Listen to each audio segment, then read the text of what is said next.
Former Ohio State football coach Urban Meyer's in a tough spot right now. He's got to root for Michigan. What? Locked on Big Ten starts right now.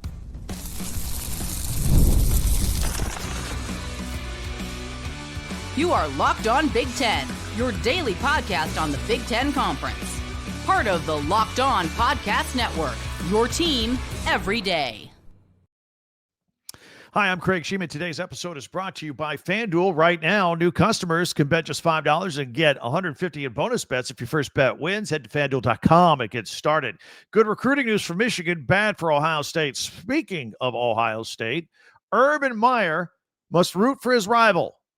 What are we talking about here today? Well, Buckeyes Nation is branching out these days, in case you haven't noticed, where, for example, Urban Meyer and also former Ohio State quarterback Kirk Herbstreit, they're teaming up to root for the team up north. Yeah, Michigan. And by the way, current Buckeyes coach Ryan Day is now rooting for Northwestern. These are crazy times in college football. But long before Urban Meyer handed the reins of the Ohio State Buckeye football program to Ryan Day, he once handed the reins to the Utah football program to Kyle Whittingham after the 2004 season. And more than 2 decades later, Meyer and Whittingham have, they've maintained a very close personal relationship, and a professional one is too. Of course, since Urban Meyer's former assistant, Whittingham, was promoted to replace him at Utah as the head coach when Meyer left to go take the Florida Gators job before eventually landing at Ohio State. He's won everywhere he's been, by the way. And as you know, Whittingham is now the head coach at Michigan, or the team up north. So can Urban Meyer still support a friend in Whittingham and hate Michigan at the same time? This actually came up in a conversation about a week or so ago between Urban Meyer and his podcast co-hosts Mark Ingram and Rob Stone. Now, while Urban feigned confusion on what to do and how to handle the situation, his guys assured him that, yeah, you could still hate Michigan. In fact, they insisted that he is contractually obligated to still hate Michigan for the rest of his life. But the relationship that Urban Meyer has with Whittingham is special. Urban was only at Utah for 2 seasons, 2003, 2004, and he went at Curt Cignetti like 22-2 when he was there. Whittingham was his defensive coordinator at the time. In fact, Meyer retained Whittingham from the previous Utah staff when he took the job there. So Kyle Whittingham's, but it was at Utah a really, really long time, even though he and Urban Meyer only overlapped for a couple of years. But when Urban Meyer left to take the Gators gig, Whittingham remained, became the head coach there at Utah for over 2 decades, and won a lot of games.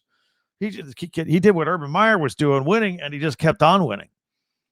It's interesting that Whittingham admitted that just before Urban Meyer got the job, Whittingham admitted, I wasn't really ready. But then working with Urban Meyer for a couple of years when Urban Meyer left, he was indeed ready. And he won, and he won, and he won. He won like 2/3 of his games, going 177-88 over 21 seasons at Utah. He's the winningest coach in Utah history.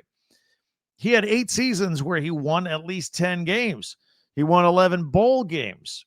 He went 10-2 last season at Utah before briefly retiring. And then all of a sudden, Michigan called and asked him to replace Sherrone Moore, who was fired for having an inappropriate relationship with a staffer back in December. In fact, before Whittingham took the job in Ann Arbor, he reached out to Urban Meyer. It's one of the first people he talked to discuss the Michigan job before finally accepting it. Meyer not only told him that it would be a great move for him, but he said the Coach Whitt was exactly what Michigan needed at that time. And he told him it was a no-brainer. Says, you got to take the job. And he says, you can win a national championship there. That had to be hard for Urban Meyer to actually say, hey, go there because you can win a championship there at Michigan. So he said it. Meyer, though, even joked that he might have to take a hiatus during rivalry week to avoid openly rooting for his friend against the Buckeyes. We'll never see it happen, but nevertheless, there'll be no such, that rivalry.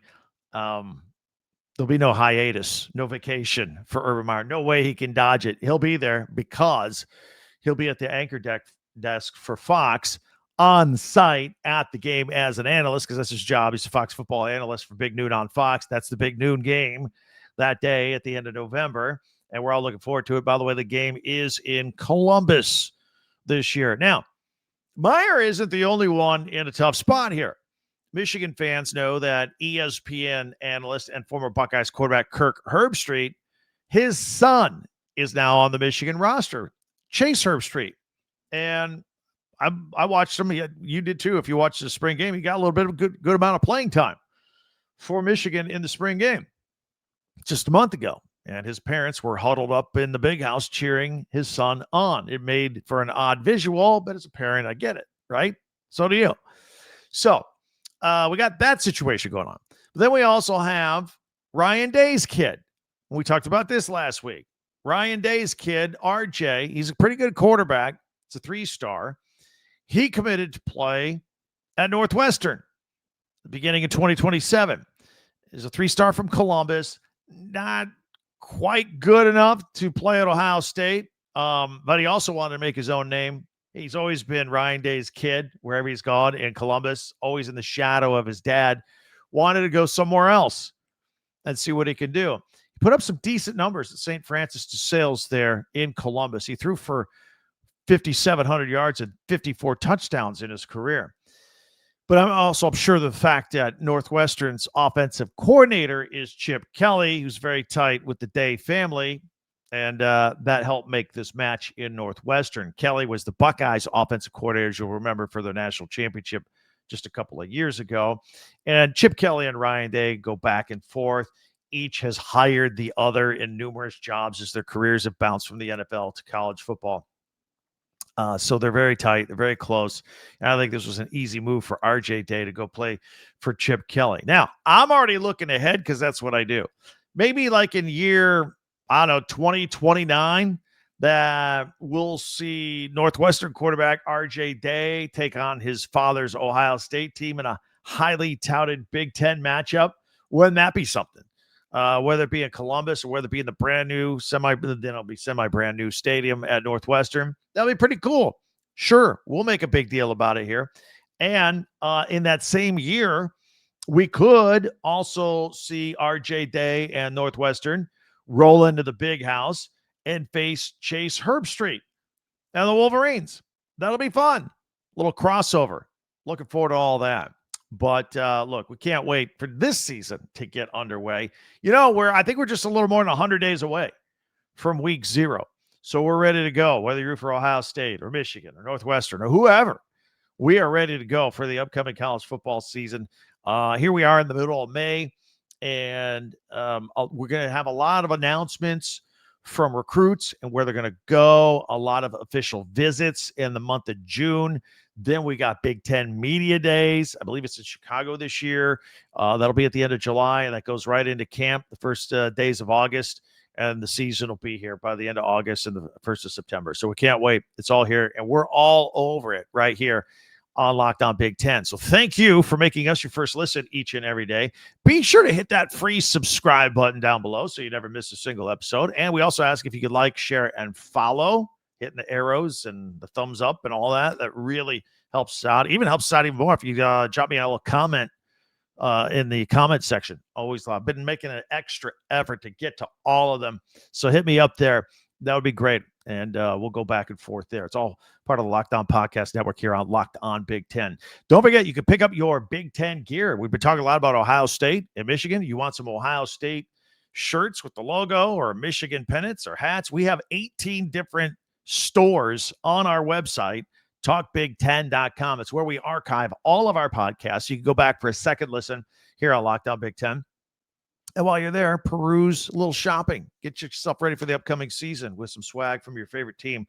Talkbig10.com. All right, now, we, as promised, and almost daily here, have recruiting news. Got some great news for Michigan. Not so great news for Ohio State. Somebody they had targeted is going to go elsewhere. Got some Washington news as well, plus our top 10 Big Ten observations from the weekend. All of that is coming up in just 1 minute right here on Locked On Big Ten. FanDuel, the NBA playoffs. We're in the thick of it now. Go time, conference championships. Every possession matters here. Titles are on the line. And if you're looking to get closer to the action, FanDuel has a great offer to help get you started. Right now, new customers can bet $5 and get $150 in bonus bets if your first bet wins. That's right. Turn $5 into $150 in bonus bets just for getting started. I like using FanDuel all year round, but the playoffs are even more exciting. You can check stats, trends, matchups, compare them to the point spreads, the totals, the props, parlay them. There's so many options. It's so easy to follow on the app as well. They make it very easy to navigate, and it makes playoff basketball even more engaging from start to finish. Tonight, we got Spurs Thunder, game 1, Western Conference Finals. The Thunder are a 6.5-point favorite for this one. The number's 218.5. The 6.5, I think it's too much. The Spurs are going to be ready to come. The Thunder are amazing. I think it's going to be a closer game than that. So give me the Spurs plus 6.5 for game 1 of the Western Conference Finals. See how I think there? Head on over to FanDuel.com and get started. FanDuel, play your game. Thank you for checking us out here on Locked On Big Ten. If you check us out once in a while, once a week, once a month, whatever, try to add an extra listen review to your rotation. Think of it. If you hit that free subscribe button, you'll get reminders. We're there every day. That'll help us, and that'll help you, and we will really appreciate it. If you're an everydayer, thanks. We call you everydayers. We have an everydayer club that you can join. Get these podcasts ad-free, interruption-free, and access to our members-only Discord chat room. Just go to lockedonbig10.supercast.com for more information there. Let's do some recruiting updates. We're all over here. Busy days and weeks behind us, ahead, however you want to look at it. You know, we're coming off a big week for Michigan football with the Quentin Burrow, the wide receiver that they got, and Xavier Muhammad, some big-time recruits for Michigan. But now also a big-time legacy. We were wondering, we thought this was the way it was going to go. Would have been surprised if it went differently. Charles Woodson Jr. going to Michigan. He's a 4-star defensive back. He's from Orlando. Yes, he is the son of former Michigan Heisman Trophy winner Charles Woodson, and a great NFL player as well. He's coming to Michigan. And now they turn their attention to 4-star defensive back Gideon Gash from nearby Novi, Michigan, who they're also competing with Alabama and Texas Tech and Oklahoma and LSU, and even Michigan State also making an effort to keep him in state, all in hot pursuit for Gideon Gash. Remember that name. Gash would be a great name for a running back, but he's a defensive back nonetheless.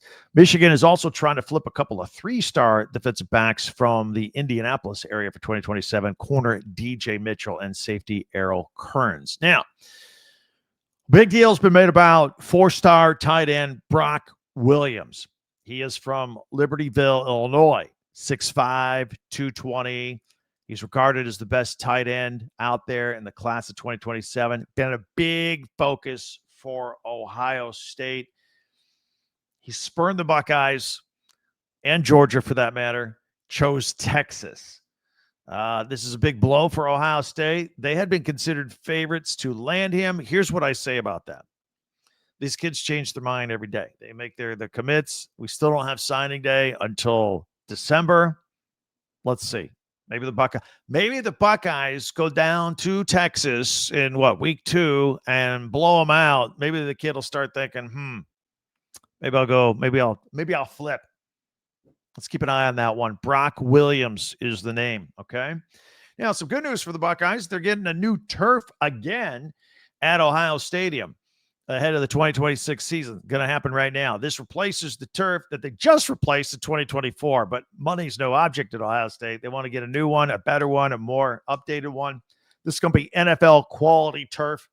This announcement comes in the same week that the Buckeyes unveiled their uniforms for the 2026 season. The update will include a little silver striping on the shoulders of the sleeves for both home and away jerseys, but they'll have their new all-black tunnel vision uniform. Can't wait to see that. That'd be nice to see Ohio State wear at a night game at home, but they don't get a lot of night games at home because The premier games are noon at Fox. We'll see. We'll see when they wear those uniforms. They're provided by Nike, in case you are curious. The Washington Huskies, they're looking to go all the way across the country looking for talent. I'll explain what's going on here with Jedd Fisch.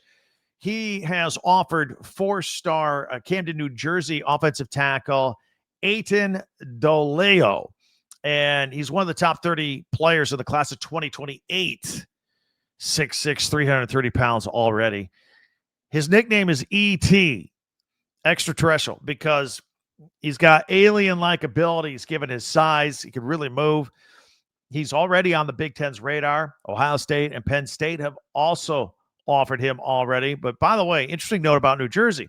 So in 8 years prior to Jedd Fisch arriving in Seattle for Washington, Washington made 0 scholarship offers to kids in the state of New Jersey. All the way on the other side of the country, just hasn't been a priority for them. But since Fisch arrived, he has offered 23 scholarships in the Garden State. Now, here's another interesting part.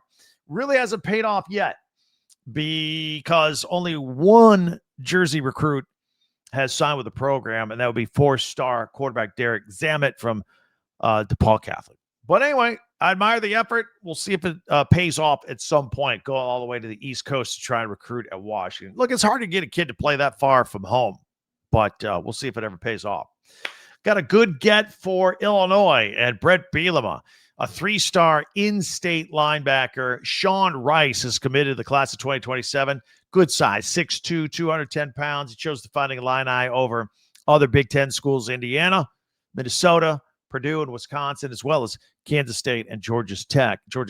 And he is the third in-state commit to choose the Illini over other Big Ten foes, and also joining offensive lineman Mason Holloman and offensive lineman Soren Pfeiffer. There was also another commit from in-state. He didn't get any other Big Ten offers, but he's a 4-star, and he's coming to Illinois too, and that's defensive back Justin Johnson from Evanston. So Brett Bielema doing a good job putting some fencing around Illinois, keeping kids in the state. Meanwhile, UCLA football has been red hot under first-year head coach Bob Chesney, top 3 in the country.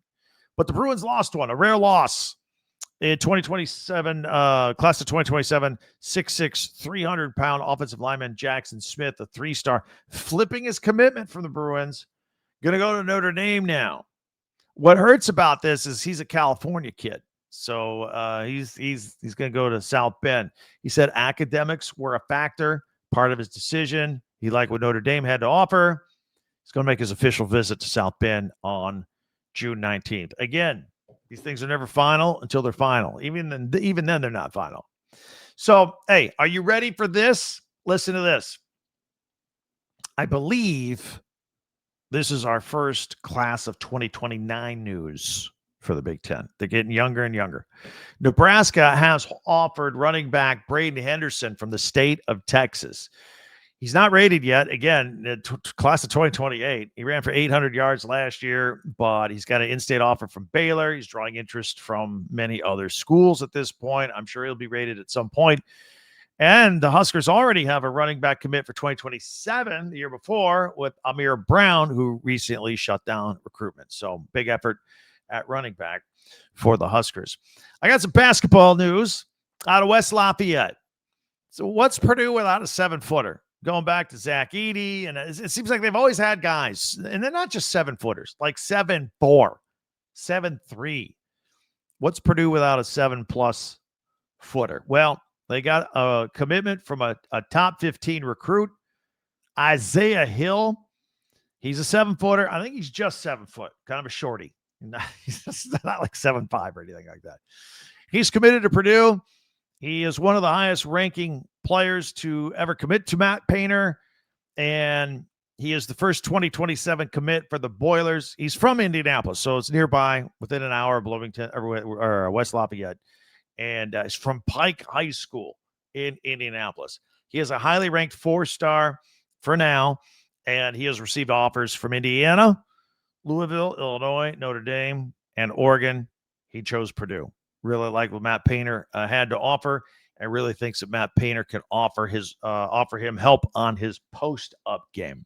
So Just throwing in a little basketball recruiting news amid all the football news here. Coming up, we got my top 10 Big Ten observations from the weekend. A lot of interesting stuff going on. We do features every day.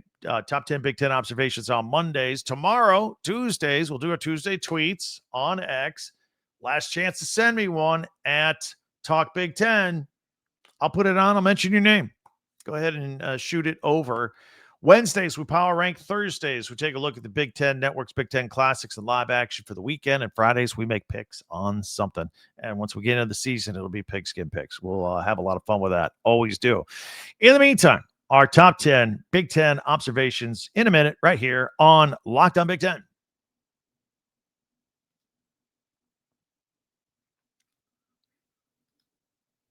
Thanks for checking us out here on Locked On Big Ten. Time now for our top 10 Big Ten observations from the weekend. And I'm going to put them on screen if you're audio only, Spotify or Apple. Never fear. We'll describe the list, a few logos, a couple names, a couple teams.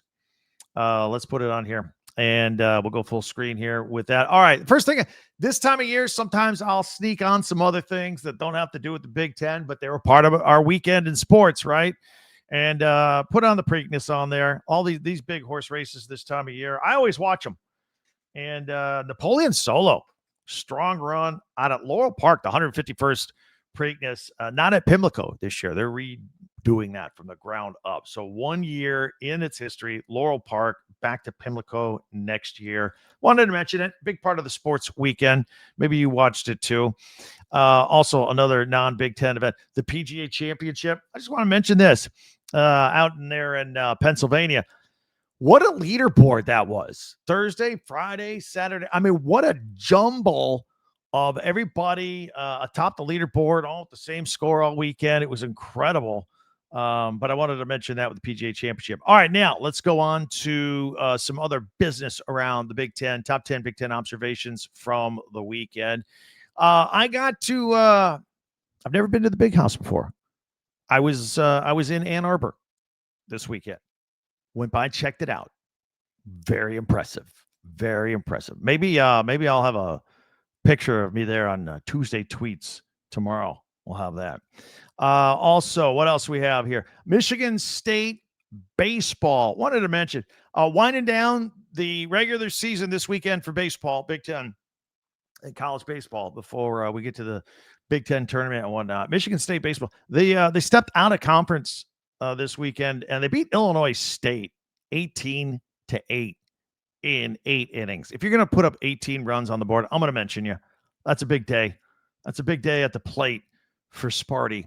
Now, I do want to mention Washington baseball. Something caught my eye over the weekend. Look, they close out their regular season against UCLA, and in their opening game 1 of the series, of course, UCLA, number 1 in the country, Washington beat them and shut them out 8-0. Not a lot of teams can do that. And not only beat UCLA by 8, but shut them out as well. That was on Thursday, but then UCLA bounced back and they won on Friday 6-5 and Saturday as well, cleaning up the series. So that is it. And Ohio State baseball, they swept Michigan. And we spent the opening segment talking about Ohio State and Michigan. With football, we'll close it out by talking about some baseball. The Buckeyes, we got off to a slow start this season. I think they one of the more improved teams of the Big Ten. And they swept Michigan. They beat them 13-2 on Thursday in 7 innings. Beat them 7-3 on Friday. Beat them 8-1 on Saturday for the sweep. Very happy about that in Buckeye land.